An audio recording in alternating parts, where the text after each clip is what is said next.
గుండ శ్రీనివాస్ నేను తెలంగాణ ప్రదేశ్ సర్కార్ సంఘం రాష్ట్ర జనరల్ సెక్రటరీ పనిచేస్తున్నాను. ఈ పెన్షన్దారుల హైదరాబాద్ నాయకులు పనిచేస్తున్నాను. మిత్రులారా, నాకు తెలిసింది ఏంటంటే ఈ 61 సంవత్సరాల పెన్షన్ దిగిన తర్వాత మన్మన్లతోటి ఏలు పట్టుకొని నడిపించే వయసు మాట. కానీ ఏలు పట్టుకునే వయసుని ఆ ఏలు ఇడిసేపెట్టేసి మేము మా బకాయిలు ఇవ్వండి అని ప్లే కార్డు పట్టుకొని ఇందిరా పార్క్ దగ్గరికి వచ్చిన బకాయి ఇవ్వండి. ఇది చాలా ఘోరం. పెన్షన్దారులు ఇంతమంది ఈరోజు ఇందిరా పార్క్ వరకు వచ్చారంటే ఆ రోజు తెలంగాణ కోసం కొట్లాడేటప్పుడు జరిగిన మార్చ్ ఎట్లా అయిందో ఆ మార్చ్ కంటే ఎక్కువ పోరాటం ఈరోజు ఒక్కసారి మేడం వాళ్ళు మిత్రులందరూ చేస్తున్నారు. నిజంగా అందరికి ఇన్సాఫ్. నాకు అనిపిస్తుంది ఏంటంటే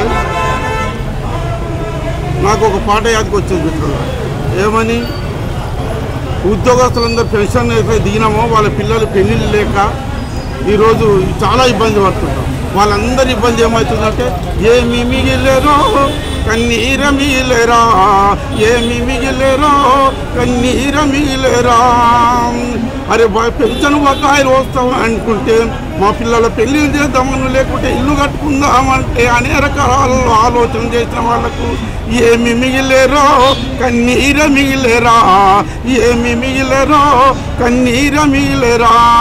ఈ 20 నెలల ప్రాంతంలో 26 మంది పెన్షన్దారులు చనిపోయారు సార్. ఎంత ఘోరం అంటే అది కూడా ఏదో ఒక 5 చనిపోలేదు.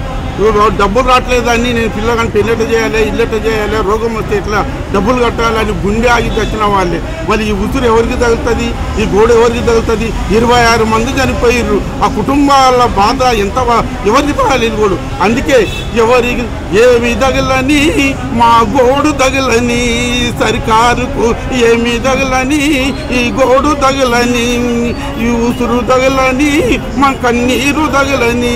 ఇట్లా నిజంగా లేడీస్ కానీ ఉద్యోగస్తులు కానీ పెన్షన్దారులు మాత్రం చాలా కన్నీరు తీస్తున్నారు. ఇది మాత్రము ఈ సర్కారుకు సరైనది కావాలి. ఇంకోటి ముఖ్యమంత్రి ఒక మాట అంటాడు, నన్ను కోసుకున్నా ఏమి రాదని. కానీ ఈరోజు ఒక యజమాని పిల్లలు ఆకలి ఉంటున్నారంటే లేకుంటే దప్పి కొట్టున్నారంటే ఆ యజమాని అప్పనే చేస్తాడు, కూలికైనా పోతాడు, ఇంకా ఏమైనా అవసరమైతే కిడ్నీలు అమ్మన్నా వాళ్ళని సాగుతాడు. కానీ ఒక యజమాని ఇంటికి ప్రభుత్వానికి ఒక యజమాని రేవంత్ రెడ్డి ముఖ్యమంత్రి గారు వారు ఇట్లా నేను చుచ్చుకుంటే రక్తం వస్తుంది, కోసుకుంటే ఏం రాదు అనకూడదు. ఎందుకంటే ఎన్నో కోట్లు వస్తున్నాయి, ఎన్ని రకాల డబ్బులు వస్తలేవు. మా పెన్షన్దారులు బకాయిలు చెల్లించడానికి ఎన్ని కోట్ల ఉండేది అది తిప్పి కొడితే 1400 కోట్లు 1500 కోట్లు. నువ్వు 700 కోట్లు నెలకి ఇస్తున్నట్టున్నావు. కానీ 700 కోట్లు ఏడున్నావో ఆ 7 ఎక్కడ ఉన్నావో మేము ఏడుచుకుంటూ జోలాడుకుంటూ వస్తుంది. కాబట్టి దయచేసి ఈ ఉసురు మీకు తగలకూడదు, ఈ సర్కారుకు మా కన్నీరు తగలకూడదు. అంటే రేవంత్ రెడ్డి గారు మంచివారే, కానీ ఎందుకు మా బకాయిలు ఇవ్వకుండా ఆపుతుర్రో మాకు అర్థం కావట్లేదు. ఇప్పుడైనా కనీసం ఇందిరా పార్క్ దగ్గర ఉన్న మా గోడును, మా శ్రమను, మా బాధను, మా కన్నీరును చూసైనా మా బకాయిలు వెంటనే చెల్లించండి. అన్ని పక్కకు పెట్టండి, చాలా ఉన్నాయి.